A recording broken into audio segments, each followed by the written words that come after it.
ಆತ್ಮೀಯ ಸ್ನೇಹಿತರೆ, TM learning centre YouTube ಚಾನಲ್ಗೆ ನಿಮ್ಮೆಲ್ಲರಿಗೂ ಮತ್ತೊಮ್ಮೆ ಸ್ವಾಗತವನ್ನು ಕೋರ್ತಾ ಇದ್ದೀನಿ.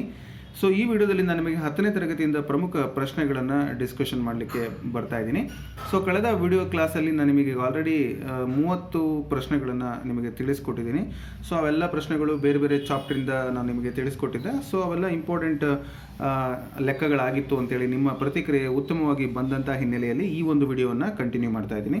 ಇದು ಪ್ರಸ್ತುತ ಕರ್ನಾಟಕ ಶಿಕ್ಷಕರ ಅರ್ಹತಾ ಪರೀಕ್ಷೆ ಪತ್ರಿಕೆ 1 ಪತ್ರಿಕೆ 2 ಅಂದರೆ D.Ed ಮತ್ತು B.Ed ಇಬ್ಬರಿಗೂ ಕೂಡ ಮ್ಯಾಥಮೆಟಿಕ್ಸ್ ಹೆಲ್ಪ್ ಆಗುತ್ತೆ.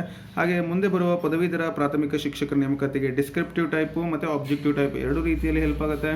ಇನ್ನು CTET ಎಕ್ಸಾಮ್ಗೆ ಹಾಗೆ CET ಅಂದರೆ ಮೊರಾರ್ಜಿ ದೇಸಾಯಿ ವಸತಿ ಶಾಲೆಗಳ ನೇಮಕಾತಿ ಪರೀಕ್ಷೆ ಅಥವಾ ಇನ್ನು ಕರ್ನಾಟಕ ಹೈಸ್ಕೂಲ್ ಶಿಕ್ಷಕರ ನೇಮಕಾತಿಗೂ ಕೂಡ ನಿಮಗೆ ಹೆಲ್ಪ್ ಮಾಡುತ್ತೆ ಅಂತ ಹೇಳ್ತಾ ಈ ವಿಡಿಯೋವನ್ನು ಪ್ರಾರಂಭ ಮಾಡ್ತೇನೆ. ಆದಾಗ್ಯೂ ಕೂಡ 10ನೇ ತರಗತಿ ವಿದ್ಯಾರ್ಥಿಗಳಿಗೆ, ಈಗ SSLC ವಿದ್ಯಾರ್ಥಿಗಳಿಗೂ ಕೂಡ ಈಗ 9th ಕಂಪ್ಲೀಟ್ ಆಗಿ 10th ಬರೋರಿಗೆ, ಅಂದರೆ ಈಗ ಆಲ್ರೆಡಿ 10th ಎಕ್ಸಾಮ್ ನಡೀತಾ ಇದೆ, ಅದು ಕಂಪ್ಲೀಟ್ ಆಯಿತು ಬಿಡಿ. ಸೊ 9th ಹೋಗಿ 10th ಪ್ರಮೋಟ್ ಆಗ್ತಕ್ಕಂಥವ್ರಿಗೂ ಕೂಡ ಇದೊಂದು, ಅಥವಾ ಈಗ 10th ಜಾಯಿನ್ ಆಗಿರೋರಿಗೂ ಹೆಲ್ಪ್ ಆಗುತ್ತೆ. ಇದು ವಿಡಿಯೋ ಪಾರ್ಟ್ 2. ಪಾರ್ಟ್ 1 ನೋಡಿಲ್ಲ ಅಂದರೆ ನೀವು ಈಗಲೇ ಡಿಸ್ಕ್ರಿಪ್ಷನಲ್ಲಿ ಅದರ ಲಿಂಕನ್ನು ಹಾಕಿರ್ತೀನಿ, ನೀವು ಪಾರ್ಟ್ 1 ನೋಡಿ ನಂತರ ಇದನ್ನು ನೋಡಿ ಅಂತ ಹೇಳ್ತಾ ಪ್ರಾರಂಭ ಮಾಡ್ತಾ ಇದ್ದೀನಿ. ಈಗ ನಾನು ಪ್ರಾರಂಭ ಮಾಡ್ತಿರ್ತಕ್ಕಂತಹ ಪಾಠ ತ್ರಿಭುಜಗಳು ಅಂತ ಹೇಳಿ. ಸೊ ಈ ತ್ರಿಭುಜಗಳಲ್ಲಿ ಯಾವ ರೀತಿಯಾದ ಪ್ರಶ್ನೆಗಳು ಬರಬಹುದು ಅಂತಕ್ಕಂಥದ್ದನ್ನು ನೋಡೋಣ. ಪ್ರಶ್ನೆ ಈ ಥರ ಇದೆ: 2 ಸಮರೂಪ ತ್ರಿಭುಜಗಳ ಅನುರೂಪ ಬಾಹುಗಳು ಎಷ್ಟಿದಾವೆ? 4:9 ಅನುಪಾತದಲ್ಲಿವೆ. ಅವುಗಳ ವಿಸ್ತೀರ್ಣಗಳ ಅನುಪಾತವು ಅಂತ ಕೇಳಿದ್ದಾರೆ. 2 ಸಮರೂಪ ತ್ರಿಭುಜಗಳ ಅನುರೂಪ ಬಾಹುಗಳು. ಸೊ ಅನುರೂಪ ಬಾಹುಗಳ ವರ್ಗಕ್ಕೆ, ಸೊ ಇಲ್ಲಿ ಏನು ಅನುರೂಪ ಬಾಹುಗಳಿದ್ದಾವೆ ಅವುಗಳ ಒಂದು ವರ್ಗವನ್ನು ಮಾಡಿ ನಿಮಗೆ ಅದೇನಾಗಿರುತ್ತೆ, ಅವುಗಳ ವಿಸ್ತೀರ್ಣಗಳ ಅನುಪಾತ ನಿಮಗೆ ಸಿಕ್ಕತ್ತೆ. ಸೊ 4 4 16, 9 81. ಸೊ ಇದು ಅವುಗಳ ವಿಸ್ತೀರ್ಣಗಳ ಅನುಪಾತಕ್ಕೆ ಸಮನಾಗಿರುತ್ತೆ ಅಂತ ಹೇಳ್ಬೋದು. ಇದು ರಿವರ್ಸ್ ಕೂಡ ಆಗುತ್ತೆ. ವಿಸ್ತೀರ್ಣಗಳ ಅನುಪಾತ ಇದರ ಮೂಲಗಳು ಅಂದರೆ ವರ್ಗಮೂಲವನ್ನು ನಾವು ಮಾಡೋದಾದರೆ ಅದು ಅವುಗಳ ಅನುರೂಪ ಬಾಹುಗಳ ಅನುಪಾತಕ್ಕೆ ಸಮನಾಗಿರುತ್ತೆ ಅಂತೇಳಿ. ಸೊ ನೀವು ಇದನ್ನು ಅರ್ಥ ಮಾಡ್ಕೊಂಡಿರಬೇಕು. ಇದು ಸಮರೂಪ ತ್ರಿಭುಜಗಳ ಒಂದು ಬರ್ತಕ್ಕಂಥ ಒಂದು ವಿಶೇಷತೆ. ಹಾಗಾಗಿ 16:81 ಅಂತಕ್ಕಂಥದ್ದು ಆಯ್ಕೆ 3ರಲ್ಲಿದೆ. ಅದು ಅವುಗಳ ವಿಸ್ತೀರ್ಣಗಳ ಅನುಪಾತ ಅಂಥೇಳಿ ಈಸಿಯಾಗಿ ಹೇಳ್ಬೋದು. ಸೊ ಮತ್ತೊಂದು ಪ್ರಶ್ನೆ ಇದೆ ಈ ಥರ. ಚಿತ್ರ ಕೊಟ್ಟಿದ್ದಾರೆ ಇಲ್ಲೊಂದು DE ಪ್ಯಾರಲಲ್ ಟು AC. ಈ DE ಅಂತಕ್ಕಂಥದ್ದು, ಸೊ ಇದು BC, ಅದು AC ಅಲ್ಲ, ಮಿಸ್ಟೇಕಾಗಿ ಬರೆದಿದ್ದೀನಿ.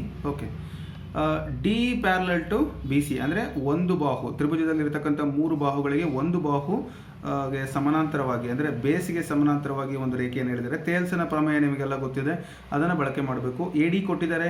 AD 1 centimetre, AD 1 centimetre, DB 2 centimetre, ಇನ್ನು AE ಬಂದು 3 ಸೆಂಟಿಮೀಟರ್. ಹಾಗಾದರೆ EC ಎಷ್ಟು ಅಂತ ಕೇಳಿದ್ದಾರೆ, ಇದನ್ನು ಕೇಳಿದ್ದಾರೆ. ಸೊ ನಮಗೀಗ ಆಲ್ರೆಡಿ ಗೊತ್ತಿರೋದ್ರಿಂದ ಅನುಪಾತ ಬರ್ಕೊಳ್ಳೋಣ. AD by DB equals AE by EC ಆಗುತ್ತೆ. AD ಎಷ್ಟು? 1, ಇದು 2 ಇಸ್ ಈಕ್ವಲ್ ಟು AE ಅಂದರೆ 3 EC. ಸೊ ಕ್ರಾಸ್ ಮಲ್ಟಿಪ್ಲೈ ಮಾಡಿ 2 3 6. So EC is equal to 6 centimetre ಬರುತ್ತೆ. ಗೊತ್ತಾಯ್ತಲ್ಲ ಹೇಗೆ ಅಂತ ಹೇಳ್ಬಿಟ್ಟು? ತುಂಬ ಸಿಂಪಲ್ಲು. ಆಪ್ಷನ್ ಡಿನಲ್ಲಿ ಆ ಉತ್ತರ ಇದೆ. ಹಾಗಾಗಿ ಆಪ್ಷನ್ ಡಿ ಇದಕ್ಕೆ ನೇರವಾದ ಸರಿಯಾದ ಉತ್ತರ ಆಗುತ್ತೆ. ಹಾಗೆ ಮುಂದಿನ ಲೆಕ್ಕವನ್ನು ನೋಡಿ. ಈ ಕೆಳಗಿನವುಗಳಲ್ಲಿ ಪೈಥಾಗೋರಿಯ ತ್ರಿವಳಿಗಳು ಯಾವುವು ಅಂತ ಕೇಳಿದ್ದಾರೆ. ಸೊ 3 6 5, 5 12 13. ಸೊ 3 6 5 ಟ್ರೈ ಮಾಡಿ. ಅದರಲ್ಲಿ 2 ಚಿಕ್ಕವನ್ನು ನೀವೇನು ಮಾಡಬೇಕು, ಮೊದಲು ಬರ್ಕೊಳ್ಬೇಕು. 3 square plus 5 square is equal to 6 square. 3 3 9, 5 5 25. So 6 6 36. So ಇದು ಈ ರೀತಿ ಬರ್ಕೊಂಡಾದ್ಮೇಲೆ ನೀವು ಇದನ್ನು ಆ್ಯಡ್ ಮಾಡಿದರೆ 34 is not equal to 36. So ಹಾಗಾಗಿ ಈ ಉತ್ತರ ಬರಲ್ಲ. ಸೊ ಇನ್ನೊಂದು ನೋಡಿ, 5 square plus 12 square is equal to 13 square. 5 5 25, 12 12 144, 13 169. So add ಮಾಡಿ ಈ ಕಡೆ. 4 5 4 9, 4 2 6 1 is equal to 169. So 169 equal to 169. ಹಾಗಾದರೆ ಇದು ಪೈಥಾಗೋರಸ್ನ ತ್ರಿವಳಿಗಳ ಒಂದು ಸೂತ್ರವನ್ನು ಏನು ಮಾಡ್ತಾ ಇದೆ, ಸ್ಯಾಟಿಸ್ಫೈ ಮಾಡ್ತಾ ಇದೆ. ಸೊ ಆಪ್ಷನ್ ಬಿ ಇದಕ್ಕೆ ಸರಿಯಾದ ಉತ್ತರ ಆಗುತ್ತೆ. ಸೊ ತ್ರಿವಳಿಗಳನ್ನು ಹೇಗೆ ಕಂಡುಹಿಡಿಯೋದು ಅಂತ ಗೊತ್ತಾಯ್ತಲ್ಲ. ಎರಡು ದೊಡ್ಡದಿರೋದನ್ನು ನೀವು ವಿಕರಣ ಅಂತ ತಿಳ್ಕೋಬೇಕು, ಎರಡು ಚಿಕ್ಕವನ್ನು ನೀವು ಅವುಗಳ ವರ್ಗಗಳ ಮೊತ್ತವು ಆ ಒಂದು ವಿಕರಣದ ಮೊತ್ತಕ್ಕೆ ಸಮನಾಗಿರಬೇಕು. ಇನ್ನೆರಡು ನಾವು ಕಂಡುಹಿಡಿಯುವಂಥ ಅವಶ್ಯಕತೆ ಇಲ್ಲ, ಯಾಕೆಂದರೆ ನಮಗೆ ಉತ್ತರ ಆಲ್ರೆಡಿ ಸಿಕ್ಕಿದೆ. ಸೊ ಮುಂದಿನ ಪ್ರಶ್ನೆ ನೋಡೋಣ. ಪ್ರಶ್ನೆ ಈ ಥರ ಇದೆ, ಒಂದು ಲಂಬಕೋನ ತ್ರಿಭುಜ ಎ ಬಿ ಸಿಯಲ್ಲಿ ಸಿ ಕೋನ 90 ಡಿಗ್ರಿ ಕೊಟ್ಟಿದ್ದಾರೆ. ಈ ತ್ರಿಭುಜವನ್ನು ನೋಡಿ, ಸಿ ಕೋನ 90 ಡಿಗ್ರಿ ಕೊಟ್ಟಿದ್ದಾರೆ, ಎ ಬಿ 5 ಸೆಂಟಿಮೀಟರ್ ಕೊಟ್ಟಿದ್ದಾರೆ. ಓಕೆ, ಇದೇ ವಿಕರಣ ಅಂದರೆ ಲಂಬಕೋನಕ್ಕೆ ಅಭಿಮುಖವಾಗಿರ್ತಕ್ಕಂಥದ್ದು. ಹಾಗೆ ಎ ಸಿ 4 ಸೆಂಟಿಮೀಟರ್ ಕೊಟ್ಟಿದ್ದಾರೆ. ಬಿ ಸಿಯ ಅಳತೆ ಕೇಳಿದ್ದಾರೆ, ಅಥವಾ ಸಿ ಬಿ ಅಥವಾ ಬಿ ಸಿ ಯಾವುದಾದ್ರೂ ಒಂದು. ಸೊ ನೀವು ಪೈಥಾಗೋರಸ್ನ ಥಿಯರಂ ಪ್ರಕಾರ ವಿಕರಣದ ಮೇಲಿನ ವರ್ಗವು ಉಳಿದೆರಡು ಬಾಹುಗಳ ವರ್ಗಗಳ ಮೊತ್ತಕ್ಕೆ ಸಮನಾಗಿರುತ್ತದೆ. So A B square is equal to A C square plus B C square. A B square ಅಂದರೆ 5 square is equal to A C square ಅಂದರೆ 4 square plus A B square, 4 square plus ಇದು ಕಂಡುಹಿಡಿಬೇಕು, B C square ಹಾಗೆ ಬರ್ಕೊಳ್ಳಿ. ನಮಗೆ B C square ಬೇಕು is equal to 25 ಆಗುತ್ತೆ. 5 25, ಇದು ಈ ಕಡೆ ಬಂದರೆ ಮೈನಸ್ ಆಗುತ್ತೆ, 4 16 ಅಂದರೆ 9 ಆಗುತ್ತೆ. ನಮಗೆ ಬಿ ಸಿ ಸ್ಕ್ವೇರ್ ಬೇಡ, ಬಿ ಸಿ ಬೇಕು. B C square is equal to 3 square ಅಂತ ಬರಿಬೋದು. ಸ್ಕ್ವೇರ್ಗೂ ಇದಕ್ಕೂ ಕ್ಯಾನ್ಸಲ್ ಆದರೆ 3 ಸೆಂಟಿಮೀಟರ್ ಉತ್ತರ ಬರುತ್ತೆ. ಸೊ ಈ 3 ಸೆಂಟಿಮೀಟರ್ ಅಂತಕ್ಕಂಥದ್ದು ಆಪ್ಷನ್ ಬಿನಲ್ಲಿ ನಾವು ನೋಡ್ಬೋದು. ಸೊ ಈ ಥರದ ಲೆಕ್ಕಗಳನ್ನು ನಿಮಗೆ ಪರೀಕ್ಷೆಯಲ್ಲಿ ಕೇಳ್ಬೋದು. ಪತ್ರಿಕೆ 1 ಅವರಿಗೆ ಬಹಳಷ್ಟು ಸೂಕ್ತವಾಗಿ ಇದು ಅರ್ಥ ಆಗಬೇಕು. ಇದನ್ನು ನಾವು ಬೇರೆ ಮೆಥಡಲ್ಲಿ ಕೂಡ ಈ ಲೆಕ್ಕವನ್ನು ಇದೇ ಥರ ಕೊಡೋದಿಲ್ಲ. ಬೇರೆ ಯಾವುದಾದ್ರೂ ಒಂದು ಕಂಬ, ಅದಕ್ಕೆ ಒಂದು ಏಣಿ ಹಾಕಿರ್ತಾರೆ. ಸೊ ಇಲ್ಲಿಂದ ಇಲ್ಲಿವರೆಗೂ ಎಷ್ಟು ದೂರ ಇದೆ ಅಂತ ಕೇಳಿಬಿಡ್ತಾರೆ ಪ್ರಶ್ನೆನ. ಸೊ ಮತ್ತೊಮ್ಮೆ ಪ್ರಶ್ನೆ ನಿಮಗೆ ಕ್ಲಿಯರಾಗಿ ಅರ್ಥ ಮಾಡಿಸ್ತೀನಿ. ಒಂದು ಗೋಡೆ ಇದೆ, ಗೋಡೆ ಎತ್ತರ 4 ಸೆಂಟಿಮೀಟರ್ ಅಥವಾ 4 ಅಡಿ ಇದೆ. ಸೊ ಅದಕ್ಕೆ ಒಂದು ಏಣಿಯನ್ನು ಹಾಕಲಾಗಿದೆ, 5 ಅಡಿ ಎತ್ತರದ ಒಂದು ಏಣಿಯನ್ನು ತುದಿಯವರೆಗೆ ಹಾಕಲಾಗಿದೆ. ಹಾಗಾದರೆ ಗೋಡೆಯ ಪಾದದಿಂದ ಈ ಒಂದು ಏಣಿಯ ಕೆಳ ತುದಿಗೆ ಇರುವಂಥ ದೂರ ಎಷ್ಟು ಅಂತ ಕೇಳ್ತಾರೆ. ಸೊ ಆವಾಗ ನೀವೇನು ಮಾಡಬೇಕು, ಪ್ರಶ್ನೆ ಈಸಿ ಅಲ್ವಾ, ಅದನ್ನು ಪೈಥಾಗೋರಸ್ನ ಥಿಯರಂ ಅಂತ ತಿಳ್ಕೊಂಡು ಮಾಡಬೇಕಾಗತ್ತೆ. ಸೊ ನೀವು ಇದನ್ನು ಈಸಿಯಾಗಿ ಕಂಡುಹಿಡಿಬೇಕಾಗತ್ತೆ. ಸೊ ಅದೇ ಥರ ಮುಂದಿನ ಪ್ರಶ್ನೆಗೆ ಬರ್ತೀನಿ. ಪ್ರಶ್ನೆ ಈ ಥರ ಇದೆ. ಆವಾಗಲೇ ನಿಮಗೆ ಮೊದಲನೇ ಪ್ರಶ್ನೆ ಏನು ತೋರಿಸಿದ್ದೆ ಅದೇ ಥರದ ಪ್ರಶ್ನೆ ಇದು, ಅದರ ರಿವರ್ಸ್. 2 ಸಮರೂಪ ತ್ರಿಭುಜಗಳ ವಿಸ್ತೀರ್ಣಗಳು 81:16. ಅವುಗಳ ಅನುರೂಪ ಬಾಹುಗಳ ವರ್ಗಗಳ ಅನುಪಾತ ಯಾವುದು ಅಂತ. ಸೊ ಇವನ್ನ ಬರ್ಕೊಳ್ಳಿ. ರಿವರ್ಸ್ ನಾನು ಆಗಲೇ ಹೇಳಿದೆ, 81 ಅಂದರೆ 9 81, 4 16. ಸೊ ಇದು ಅವುಗಳ ಅನುರೂಪ ಬಾಹುಗಳ ಒಂದು ಅನುಪಾತ ಆಗಿರುತ್ತೆ, 9:4. ಹಾಗಾಗಿ ಆಯ್ಕೆ 3 ಇದಕ್ಕೆ ಸರಿಯಾದ ಉತ್ತರ. ಗೊತ್ತಾಯ್ತಲ್ಲ, ಮೊದಲನೇ ಪ್ರಶ್ನೆ ಏನಿತ್ತು ಅದರ ಇನ್ನೊಂದ್ಸರಿ ನಿಮ್ಗೆ ನೋಡಿಬೇಕಾದ್ರೆ ಅಲ್ಲಿದ್ದಂತಹ ಪ್ರಶ್ನೆ ಇದು ರಿವರ್ಸ್ ಕ್ವಶನ್ ಆಗಿದೆ. 2 ಸಮರೂಪ ತ್ರಿಭುಜಗಳ ಅನುರೂಪ ಬಾಹುಗಳು 4:9 ಅನುಪಾತದಲ್ಲಿವೆ. ಅವುಗಳ ವಿಸ್ತೀರ್ಣಗಳ ಅನುಪಾತ ಕೇಳಿದರೆ, ಸೊ ಅವುಗಳನ್ನು ನೀವು ವರ್ಗ ಮಾಡಿದರೆ ವಿಸ್ತೀರ್ಣಗಳ ಅನುಪಾತ ಸಿಗುತ್ತೆ. ಅದನ್ನು ವರ್ಗಮೂಲ ಮಾಡಿದರೆ ಅವುಗಳ ಬಾಹುಗಳ ಅನುಪಾತ ನಿಮಗೆ ಸಿಕ್ಕತ್ತೆ. ಸೊ ಮುಂದಿನ ಪ್ರಶ್ನೆ, ಒಂದು ಲಂಬಕೋನ ತ್ರಿಭುಜ ಎ ಬಿ ಸಿಯಲ್ಲಿ A B is equal to 10 centimetre, B C is equal to 8 centimetre, A C is equal to 6 centimetre ಆದಾಗ ಲಂಬಕೋನವಿರುವ ಶೃಂಗ ಯಾವುದು ಅಂತ ಕೇಳಿದ್ದಾರೆ. ಸೊ ನೀವೊಂದು ಲಂಬಕೋನ ತ್ರಿಭುಜವನ್ನು ಹಾಕ್ಕೊಳ್ಳಿ, ಓಕೆನಾ. ಈ ಥರ ಈ ಮೈನು ನಿಮಗೆ ಬೇಕಾಗಿರ್ತಕ್ಕಂಥದ್ದು ಎ ಬಿ ಸಿ ತ್ರಿಭುಜ. ಎ ಬಿ 10 ಸೆಂಟಿಮೀಟರ್, 10 8 6 ಅಂತ ಇದೆ. ಸೊ ಇದು ದೊಡ್ಡದು 10 ಸೆಂಟಿಮೀಟರ್, ಅದೇ ವಿಕರಣ ಅಂತ ಕರಿತೀವಿ. ಅದೇನಾಗಿರುತ್ತೆ, ಎ ಬಿ ಆಗಿರುತ್ತೆ. ಉಳಿದಿದ್ದು ಸಿ ಇಲ್ಲಿ ಬರುತ್ತೆ ನೋಡಿ. ಬಿ ಸಿ ಎಷ್ಟಿದೆ, 8 ಸೆಂಟಿಮೀಟರ್ ಇದೆ, ಇನ್ನೊಂದು 6 ಸೆಂಟಿಮೀಟರ್ ಇದೆ. ಅಲ್ಲೇನು ಕೇಳಿದ್ದಾರೆ ಅವರು, ನಾನು ಈ ತ್ರಿಭುಜ ರಚನೆ ಮಾಡಿಬಿಟ್ಟಿದ್ದೀನಿ. ಸೊ ನೀವೇನು ಅದು ಕಚ್ಚಾ ಚಿತ್ರ ಹಾಕ್ಕೊಳ್ಳಿ, ಸ್ಕೇಲ್ ಇಟ್ಕೊಂಡು ಹಾಕಲೇಬೇಕು ಅಂತ ಏನಿಲ್ಲ. ಅವ್ರೇನು ಕೇಳಿದರೆ ಲಂಬಕೋನವಿರುವ ಶೃಂಗ ಯಾವುದು. ಎ ಮತ್ತು ಬಿ ಆಗಲಿಕ್ಕೆ ಸಾಧ್ಯನೇ ಇಲ್ಲ, ಯಾಕೆ ಅಂದರೆ ಅದು ವಿಕರಣ ಆಗುತ್ತೆ. ವಿಕರಣದ ಬಾಹು ಲಂಬಕೋನ ತ್ರಿಭುಜಕ್ಕೆ ಅಭಿಮುಖವಾಗಿರೋದ್ರಿಂದ ಈ ಬಾಹು 90 ಡಿಗ್ರಿ ಇರುತ್ತೆ. ಅಂದರೆ ಅರ್ಥ ಸಿ. ಗೊತ್ತಾಯ್ತಲ್ಲ, ಲಂಬಕೋನ ತ್ರಿಭುಜದಲ್ಲಿ ಎ ಬಿ ಸಿ ತ್ರಿಭುಜದಲ್ಲಿ ನಾವು ಲಂಬಕೋನ ಶೃಂಗ ಯಾವುದು, ಸಿ ಅಂತೇಳಿ ಹೇಳ್ಬೋದು. ಗೊತ್ತಾಯ್ತಲ್ಲ ಹೇಗೆ ಅಂತ ಹೇಳ್ಬಿಟ್ಟು.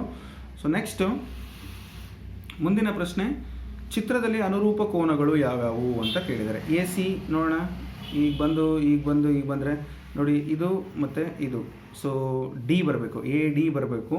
ಎ ಸಿ ಅಂತ ಇದೆ, ಬರಲ್ಲ. ಸೊ ಎ ಬಿ ಅಂತ ಇದೆ, ಎ ಬಿ ಪಕ್ಕ ಇರೋ ಅನುರೂಪ ಕೋನಗಳಾಗಲಿಕ್ಕೆ ಸಾಧ್ಯನೇ ಇಲ್ಲ.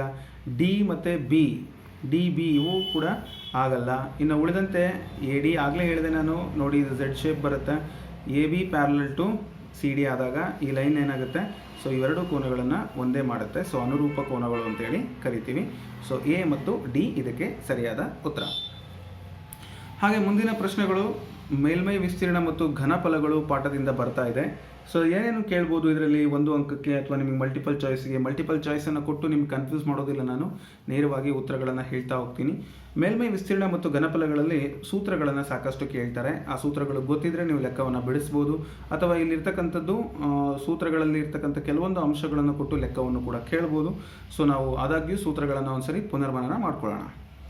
ಸಿಲಿಂಡರ್ನ ಪೂರ್ಣ ಮೇಲ್ಮೈ ವಿಸ್ತೀರ್ಣವನ್ನು ಕಂಡುಹಿಡಿಯುವ ಸೂತ್ರ. ಸಿಲಿಂಡರ್ನ ಪೂರ್ಣ ಮೇಲ್ಮೈ ವಿಸ್ತೀರ್ಣ ನೋಡಿ, A is equal to 2πr h plus R ಅಂತ ಹೇಳಿ. ಇದು A is equal to 2πr into h plus R. So ಇದು ಸಿಲಿಂಡರ್ನ ಪೂರ್ಣ ಮೇಲ್ಮೈ ವಿಸ್ತೀರ್ಣ. ಶಂಕುವಿನ ಘನಫಲ volume is equal to V is equal to 1/3πr²h. ಶಂಕುವಿನ ಘನಫಲ πr²h. ಇನ್ನು ಭಿನ್ನಕದ ಮೇಲ್ಮೈ ವಿಸ್ತೀರ್ಣ ಸಾಕಷ್ಟು ಕಳೆದ JPSTR ಅಲ್ಲಿ ಪ್ರಶ್ನೆ ಇತ್ತು. A is equal to π into r1 plus r2 into L. ನೋಡಿ, A is equal to π into r1 plus r2 into L. πrl ಅಂತ ಇದೆಯಲ್ಲ, ಆರ್ ಬದಲಿಗೆ ಇಲ್ಲಿ r1 ಪ್ಲಸ್ r2 ಅಂತ ಆಗುತ್ತೆ. ಓಕೆನಾ. ಇನ್ನು ಭಿನ್ನಕದ ಪೂರ್ಣ ಮೇಲ್ಮೈ, ಇದ್ರ ಜೊತೆಗೆ ಬೇಸ್ ಎರಡೂ ಇರ್ತವೆ, ಮೇಲೆ ಮತ್ತು ಕೆಳಗೆ. ಸಿಲಿಂಡರ್ನ ಅದನ್ನು ನೀವು ಕಂಡುಹಿಡಿಯಬೇಕಾದ್ರೆ πr² plus πr1² plus πr2² ಆಗಿರುತ್ತೆ. ಸೊ ಇವೆರಡನ್ನು ಅದಕ್ಕೆ ಆ್ಯಡ್ ಮಾಡಬೇಕು. ಇದು ಭಿನ್ನಕದ ಪೂರ್ಣ ಮೇಲ್ಮೈ ವಿಸ್ತೀರ್ಣ. ಓಕೆನಾ. ಸೊ ಮುಂದಿನ ಪ್ರಶ್ನೆ, ಶಂಕುವಿನ ಭಿನ್ನಕದ ಘನಫಲ ಕೇಳಿದರೆ ಸೊ ಈ ಥರ ಕೇಳ್ತಾರೆ. ಸೊ ಶಂಕುವಿನ ಘನಫಲ V is equal to 1/3πh into r1² plus r2² plus r1 into r2. ನೋಡಿ, ಇದು ಶಂಕುವಿನ ಭಿನ್ನಕದ ಘನಫಲ. ಹಾಗೆ ಆಯತಘನದ ಪೂರ್ಣ ಮೇಲ್ಮೈ ವಿಸ್ತೀರ್ಣ ಕೇಳಿದರೆ A is equal to 2 into LB plus BH plus HL. ಇದು ನಿಮಗೆ ಎಲ್ಲ ಗೊತ್ತಿದೆ ಇದು. ಸೊ ಎಲ್ ಅಂದರೆ ಲೆಂತು, ಬಿ ಅಂದರೆ ಬ್ರೆಡ್ತು, ಹೆಚ್ ಅಂದರೆ ಹೈಟು. ಸೊ ಇದು ಆಯತದ ಪೂರ್ಣ ಮೇಲ್ಮೈ ವಿಸ್ತೀರ್ಣ. ಇನ್ನು ಶಂಕುವಿನ ಪೂರ್ಣ ಮೇಲ್ಮೈ ವಿಸ್ತೀರ್ಣ A is equal to πr into L plus R ಅಂತೇಳಿ. ಇದು ಶಂಕುವಿನ ಪೂರ್ಣ ಮೇಲ್ಮೈ ವಿಸ್ತೀರ್ಣ. ಹಾಗೆ ಆಯತ ಘನದ ಪಾರ್ಶ್ವ ಮೇಲ್ಮೈ ವಿಸ್ತೀರ್ಣ ನಿಮ್ಮನ್ನೇನಾದರೂ ಕೇಳಿದರೆ ಇವನ್ನೆಲ್ಲ ಬರೆದಿಟ್ಕೊಳ್ಳಿ, ಯಾವುದೇ ಸಂದರ್ಭದಲ್ಲಿ ನಿಮಗೆ ಇವು ಹೆಲ್ಪ್ ಆಗ್ತವೆ. A is equal to 2h into L plus B ಆಗುತ್ತೆ. ಇದು ಆಯತ ಘನದ ಪಾರ್ಶ್ವ ಮೇಲ್ಮೈ ವಿಸ್ತೀರ್ಣ. ಓಕೆನಾ. ಸೊ ಇದಿಷ್ಟು ಒಂದು ವಿಸ್ತೀರ್ಣ, ಮೇಲ್ಮೈ ವಿಸ್ತೀರ್ಣ ಮತ್ತು ಘನಫಲಗಳು ಪಾಠದ ಮೇಲೆ ಬಂದಿರತಕ್ಕಂಥ ಪ್ರಶ್ನೆಗಳು. ಹಾಗೆ ನಿರ್ದೇಶಾಂಕ ರೇಖಾಗಣಿತಕ್ಕೆ ಸಂಬಂಧಪಟ್ಟಂತೆ ಯಾವೆಲ್ಲ ಪ್ರಶ್ನೆಗಳು ಬರ್ಬೋದು ನೋಡೋಣ. ಮೂಲ ಬಿಂದು ಮತ್ತು ಪಿ ಬಿಂದು x, y ನಡುವಿನ ದೂರವನ್ನು ಕಂಡುಹಿಡಿಯುವ ಸೂತ್ರವನ್ನು ಬರೆಯಿರಿ ಅಂತ ಕೇಳಿದರೆ ಡಿ ಇಸ್ ಈಕ್ವಲ್ ಟು ಮೂಲ ಬಿಂದು 0,0 ಆಗಿರುತ್ತೆ. ಸೊ ಅದನ್ನು x2 minus x1 whole square plus y2 minus y1 whole square. ಅಲ್ಲಿ 0 ಇರೋದ್ರಿಂದ ಬರೀ x² ಪ್ಲಸ್ y² ಆಗುತ್ತೆ. ಇದನ್ನು ನೆನ್ಪಿಟ್ಕೊಳ್ಬೇಕು ನೀವು. ಮೂಲದಿಂದ ಒಂದು ಬಿಂದುವಿಗೆ ನಾವು ಏನು ಮಾಡ್ತಾ ಇದ್ದೀವಿ, ನಡುವಿನ ದೂರವನ್ನು ಕಂಡುಹಿಡಿಯಲಿಕ್ಕೆ D is equal to √(x² plus y²). ಇದ್ರ ಮೇಲೆ ಲೆಕ್ಕ ಬರ್ತವೆ. ಮೂಲ ಬಿಂದುವಿನ ನಿರ್ದೇಶಾಂಕಗಳು ಯಾವ್ಯಾವು ಅಂತ ಕೇಳಿದ್ರೆ 0, 0, 0. Okay, x axis 0, y axis 0 ಮಧ್ಯದಲ್ಲಿ ಇರುತ್ತೆ. ಇನ್ನು ಮೂಲ ಬಿಂದು ಮತ್ತು ಪಿ ಕೊಟ್ಟಿದ್ದಾರೆ 4, -3 ಇವುಗಳ ನಡುವಿನ ದೂರವನ್ನು ಕಂಡುಹಿಡಿಯಿರಿ ಅಂತ ಆಪ್ಷನ್ಸ್ ಕೊಟ್ಟಿದ್ದಾರೆ. ಸೊ ಆಪ್ಷನ್ಸ್ ಏನಾದರೂ ಇರಲಿ, ಮೂಲ ಬಿಂದುವಿನಿಂದ ಕಂಡುಹಿಡಿಯುವಂಥ ದೂರ ನಮಗೆ ಗೊತ್ತಿದೆ √(x² ಪ್ಲಸ್ y²). ಹೌದಲ್ಲ, √(x² ಅಂದರೆ ಇದು x, ಇದು y, 4² ಮೈನಸ್ +3². ಓಕೆನಾ. ಇದು 4 16, 3 9, ಮೈನಸ್ ಇಂಟು ಮೈನಸ್ ಪ್ಲಸ್ ಆಗುತ್ತೆ. √25 ಅಂದರೆ 5 ಉತ್ತರ ಬರುತ್ತೆ. ಆಪ್ಷನ್ ಡಿ ನಲ್ಲಿ ಆ ಉತ್ತರ ಇದೆ. ಸೊ ಈಸಿ ನೋಡಿ, ಎಷ್ಟು ಈಸಿ. ಸೂತ್ರ ಗೊತ್ತಿದ್ರೆ ಆರಾಮಾಗೆ ಮಾಡ್ಬೋದು. ಸೊ ಮುಂದಿನ ಲೆಕ್ಕ, ಎರಡು ಬಿಂದುಗಳ ನಡುವೆ, ಮೂಲ ಬಿಂದು ಇಲ್ಲ, ಎರಡು ಬಿಂದುಗಳ ನಡುವಿನ ದೂರವನ್ನು ಕಂಡುಹಿಡಿಯುವ ಸೂತ್ರ ಕೇಳಿದರೆ D is equal to √(x2 minus x1 whole square plus y2 minus y1 whole square. ಇದನ್ನು ಕೂಡ ನೆನ್ಪಿಟ್ಕೊಳ್ಳಿ, ತುಂಬ ಇಂಪಾರ್ಟೆಂಟ್ ಸೂತ್ರ ಇದು, ಬಹಳ ಇಂಪಾರ್ಟೆಂಟ್. ಈಗ ಅದರ ಮೇಲೆ ಈಗ ಲೆಕ್ಕ ಬಂದಿದೆ 2, 3 ಮತ್ತು 6, -8 ಇವುಗಳ ನಡುವಿನ ದೂರವನ್ನು ಕಂಡುಹಿಡಿಯಿರಿ. ಈ ಸೂತ್ರ ಹಾಕಬೇಕು. ಇದು x1 y1 ಮತ್ತಿಲ್ಲಿ x2 y2. ಹೌದಲ್ಲ. ಇದ್ರ ಮೇಲೆ ನೀವು ದೂರವನ್ನು ಕಂಡುಹಿಡಿಯಬೇಕಾದ್ರೆ ಡಿ ಇಸ್ ಈಕ್ವಲ್ ಟು ನಾನು ಮತ್ತೊಮ್ಮೆ ಫಾರ್ಮುಲಾ ಬರೆಯಿಲ್ಲ, ಇಲ್ಲೇ ಇದೆ. x2 ಮೈನಸ್ x1 ಅಂದರೆ 6 - 2 hole square plus -8 - 3 whole square ಅಂದರೆ y2 minus y1 whole square. ಈಗ ಇದನ್ನು ಬಿಡಿಸಿದರೆ ನೀವು 6ರಲ್ಲಿ 2 ಹೋದರೆ ಎಷ್ಟು, 4² ಪ್ಲಸ್ ಮೈನಸ್ಸು ಮೈನಸ್ ಇದೆ ಕೂಡಬೇಕು. 8 3 11 ಮೈನಸ್ 11 ಸ್ಕ್ವೇರ್. ಸೊ ಇದನ್ನು ನೀವು ಬರೆದ್ರೆ 4 4 16 11 11 121.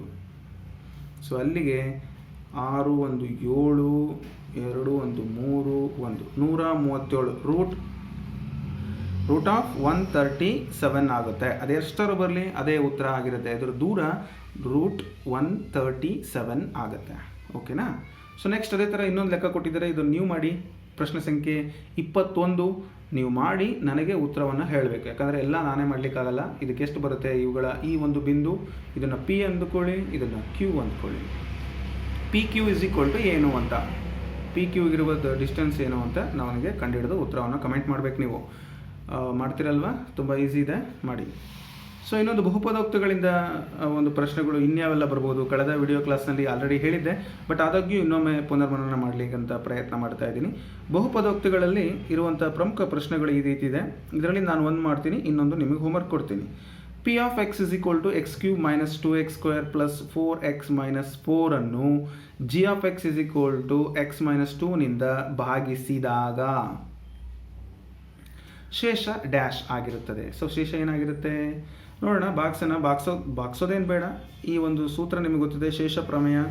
X minus 2 is equal to 0, X is equal to 2 ಆಗುತ್ತೆ. ಸೊ ಈ ಒಂದು ಎಕ್ಸ್ 2 ಅಂತೇಳಿ ಇದನ್ನು ಹಾಕೋದು. So P of 2 is equal to X cube ಅಂದರೆ 2 cube minus 2 into 2 square plus 4 into 2 minus 4. ಈಗ 2 4 4 8 ಮೈನಸ್ 2 4 4 8 ನೋಡಿ, 2 2 4 4 2 8 2 4 8 ಪ್ಲಸ್ 8 ಮೈನಸ್ 4. ಇಲ್ಲೇನಾಗುತ್ತೆ, ಮೈನಸ್ 8 ಪ್ಲಸ್ 8 ಕ್ಯಾನ್ಸಲ್ ಆಗುತ್ತೆ. 8ರಲ್ಲಿ 4 ಹೋದರೆ 4 ಉತ್ತರ ಬರುತ್ತೆ. ಶೇಷ 4. ಇದನ್ನು ಶೇಷ ಪ್ರಮೇಯ ಅಂತೇಳಿ ನಾವು ಕರಿತೀವಿ, ಅಥವಾ ನೀವು ಬಾಗಿಸ್ಬೋದು. ಇದರಿಂದ ಇದನ್ನು ಬಾಗಿಸಿದ್ರು ಕೂಡ ಅಷ್ಟೇ ಬರುತ್ತೆ. ಬಟ್ ನೀವು ಎಕ್ಸಾಮ್ನಲ್ಲಿ ನಿಮಗೆ ಸಮಯ ಕಡಿಮೆ ಇರುತ್ತಲ್ಲ, ಎಲ್ಲಿ ಬಾಕ್ಸ್ಕೋತ ಕುತ್ಕೊಳ್ಳೋಕ್ಕಾಗೋದಿಲ್ಲ. ಹಾಗಾಗಿ ನೇರವಾಗಿ 4 ಉತ್ತರವನ್ನು ನೀವು ಆಯ್ಕೆ ಮಾಡಬಹುದು. ಇದೇ ಥರ ನೀವೊಂದು ಮಾಡಿ.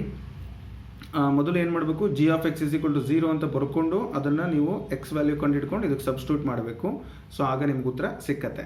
ಮುಂದಿನ ಲೆಕ್ಕ ನಿಮಗಾಗಿ ಬರುತ್ತೀಗ. ಸೊ ಪ್ರಶ್ನೆ ಸಂಖ್ಯೆ 23 ನೀವು ಮಾಡಬೇಕು. P of X is equal to X square plus 5x minus 3, G of X is equal to X plus 3 ಅಂತ ಇದೆ. So X plus 3 is equal to 0, X is equal to minus 3. So put the value of minus 3 in this equation P of X, you will get the answer. Okay, comment me which is the right answer. So next question, it is from the ವರ್ಗ ಸಮೀಕರಣಗಳು ಪಾಠದಿಂದ ಬಂದಿದೆ. ಇದನ್ನು ಬಿಡಿಸಿ ಅಂತ ಕೇಳ್ತಾರೆ, ಅಥವಾ solution. ಇದರ ಒಂದು ಮೂಲಗಳು ಯಾವ್ಯಾವು ಬಿಡಿಸಿ ಅನ್ಬೋದು, ಅಥವಾ ಮೂಲಗಳು ಅನ್ಬೋದು. ನಿಮಗೇನಾದರೂ ಕೇಳ್ಬೋದು, ಅಥವಾ ಎಕ್ಸ್ ವೈ ಬೆಲೆಗಳು ಅಂತ ಕೇಳ್ಬೋದು. ಏನಾದರೂ ಕೇಳಿದರೂ ಕೂಡ ಉತ್ತರ. ಸೊ ಇವೆರಡು ಬೆಲೆಗಳು, ಎಕ್ಸ್ನ ಬೆಲೆಗಳು ಅಂತ ಕೇಳ್ಬೋದು. ಸೊ ನೋಡೋಣ, ಯಾವ ರೀತಿ ಬೇಕಾದರೂ ಬಿಡಿಸ್ಬೋದು. ನಾನೀಗ ಏನು ಮಾಡ್ತೀನಿ ಅಂದರೆ ಸೂತ್ರದ ಸಹಾಯದಿಂದ ಬಿಡಿಸ್ತಾ ಇದ್ದೀನಿ. ಅಥವಾ ನೀವು 4 1 4, 4ರಲ್ಲಿ 1 ಹೋದರೆ 3, ಆ ಮೆಥಡು ಆಲ್ರೆಡಿ ತೋರಿಸಿರೋದ್ರಿಂದ ನಾನು ಸೂತ್ರದ ಸಹಾಯದಿಂದ ತೋರಿಸ್ತಿದ್ದೀನಿ. So X is equal to minus B plus or minus root of B square minus 4ac divided by 2a ಅಂತ. ಸೊ ಮೈನಸ್ ಬಿ ಅಂದರೆ ಫಸ್ಟು ಎ ವ್ಯಾಲ್ಯೂ ಏನೂ ಇಲ್ಲ, ಅದನ್ನು ಇಲ್ಲಿ ಬರ್ಕೊಳ್ತೀನಿ. A X square plus B X plus C is equal to 0. ಅಲ್ಲಿ ಕೊಟ್ಟಿರೋದು X square minus 3x minus 4 is equal to 0, A is equal to 1, B is equal to minus 3, C is equal to minus 4. So ಈ ಸೂತ್ರಕ್ಕೆ apply ಮಾಡಿ. Minus B ಅಂದರೆ minus 3, ಅದಕ್ಕೊಂದು minus ಇದೆ, plus or minus root of B square ಅಂದರೆ minus 3 square. ಕ್ಲಿಯರಾಗಿ ಕಾಣಿಸ್ತಿದೆಯಲ್ಲ? Minus 4, A ಅಂದರೆ 1, ಸಿ ಅಂದರೆ minus 4 divide by 2 into 1, 2a ಅಂದರೆ 2, minus into minus plus 3 plus or minus root 3 3 9, 4 minus into minus plus 4 4 16 divided by 2 1 2. So ಇದನ್ನು 3 plus or minus root of 25 ಆಗುತ್ತೆ divided by 2. ಒಂದು ಸರಿ plus ಬರೀರಿ, ಒಂದು ಸರಿ ಮೈನಸ್ ಬರೀರಿ. ಇದ್ರ ವ್ಯಾಲ್ಯೂ 5 ಆಗುತ್ತೆ, ಅಂದರೆ 5 5 25 ಅಲ್ವಾ. ಸೊ 3 ಪ್ಲಸ್ 5 ಬೈ 2, ಇನ್ನೊಂದು 3 ಮೈನಸ್ 5 ಬೈ 2 ಆಗುತ್ತೆ. ಸೊ ಇದು 5 3 8, 8 ಬೈ 2 ಅಂದರೆ ಎಷ್ಟಾಗುತ್ತೆ? 4 ಉತ್ತರ ಬರುತ್ತೆ. ಇನ್ನೊಂದು 5ರಲ್ಲಿ 3 ಕಳೆದ್ರೆ ಎಷ್ಟಾಗುತ್ತೆ? 2, ಮೈನಸ್ 2 ಬೈ 2, 2 1 ಮೈನಸ್ 1 ಆಗುತ್ತೆ. ಅಂದರೆ 4 ಮೈನಸ್ 1 ಉತ್ತರ ಬಂತು. ಸೊ ಆ 4 ಮೈನಸ್ 1 ಅನ್ನೋದು ಆಪ್ಷನ್ ಏನಲ್ಲೇ ಇದೆ. ಹಾಗಾಗಿ ಆ ಒಂದು ಆಯ್ಕೆ ಸರಿಯಾದ ಉತ್ತರ ಆಗುತ್ತೆ. ಗೊತ್ತಾಯ್ತಲ್ಲ, ತುಂಬ ಸಿಂಪಲ್ಲು ಮತ್ತು ಈಸಿ ಕೂಡ. ಹಾಗೆ ಈ ಲೆಕ್ಕವನ್ನು ನೀವು ಮಾಡಿ. ಸೊ ಬಿಡಿಸ್ತೀರಾ? x² - 3x = 10 ಇದೆ. ಆಪ್ಷನ್ಸ್ ಈ ಥರ ಇದೆ. ಸೊ ಯಾವ ಆಪ್ಷನ್ ಸರಿಯಾದ ಉತ್ತರ ಬಿಡಿಸಿ ನನಗೆ x ವ್ಯಾಲ್ಯೂವನ್ನು ಕಂಡುಹಿಡಿದು ನೀವು ನನಗೆ ಕಮೆಂಟ್ ಮುಖಾಂತರ ತಿಳಿಸಿ. ಮುಂದಿನ ವೀಡಿಯೋದಲ್ಲಿ ಮತ್ತೊಮ್ಮೆ ನಾನು ನಿಮ್ಮನ್ನ ಭೇಟಿ ಮಾಡ್ತೀನಿ. ಅಲ್ಲಿವರೆಗೂ ನಮಸ್ಕಾರ, ಧನ್ಯವಾದಗಳು. Thanks for watching this video.